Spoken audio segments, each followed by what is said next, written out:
বিসমিল্লাহির রহমানির রহিম। আসসালামু আলাইকুম, ওয়েলকাম ব্যাক অ্যানাদার ভিডিও।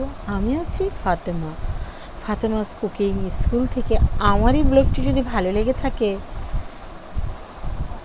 বা আমার রেসিপিগুলো যদি ভালো লেগে থাকে, লাইক, কমেন্ট, শেয়ার আর সেই সাথে সাবস্ক্রাইব করবে।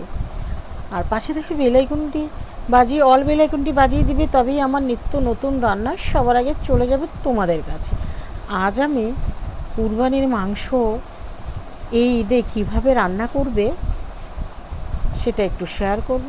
যারা জানো তারা অবশ্যই জানো, আর যারা নতুন, একদমই নতুন, শুধু তাদের জন্য এই আলু দিয়ে মুরগির মাংসর ঝোল কীভাবে রান্না করা যায় সেটাই শেয়ার করব। চলো বন্ধুরা, আমরা আমাদের মা বাবাকে ভালো রাখবো, আমরা আমাদের ভাষার জন্য ভালো রাখবো, আমরা সবাই মিলে 5 ওয়াক্ত নামাজ পড়বো, তাহাজ্জুদ পড়বো, নফল পড়বো, সেই সাথে থাকবো সৎ, সামর্থ্য অনুযায়ী করব দান।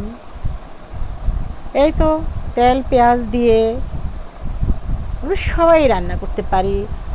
আদা রসুনের পেস্ট, পরিমাণ মতো মরিচের গুঁড়ো, হলুদের গুঁড়ো, ধনিয়ার গুঁড়ো, গরম মশলা, তেজপাতা দিয়ে নেড়ে চেড়ে মশলাটি কষিয়ে আমি সিদ্ধ করা মাংসটা দিয়ে দিলাম।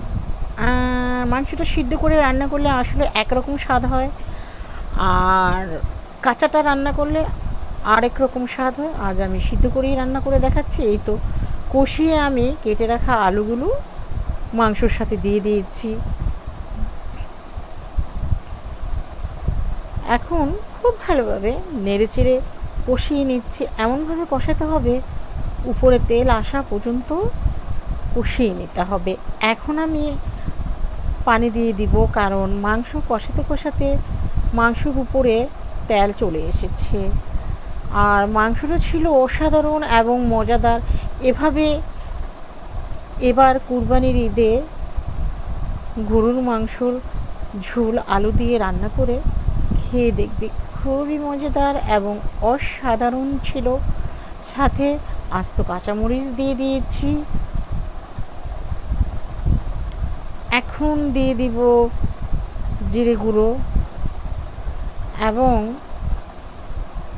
গরম মশলার পাউডার দিয়ে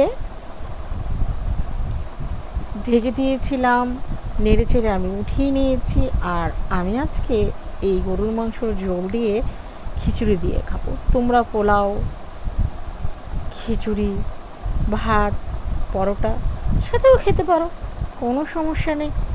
সবাই খুব বেশি ভালো থাকবে এবার ঈদে।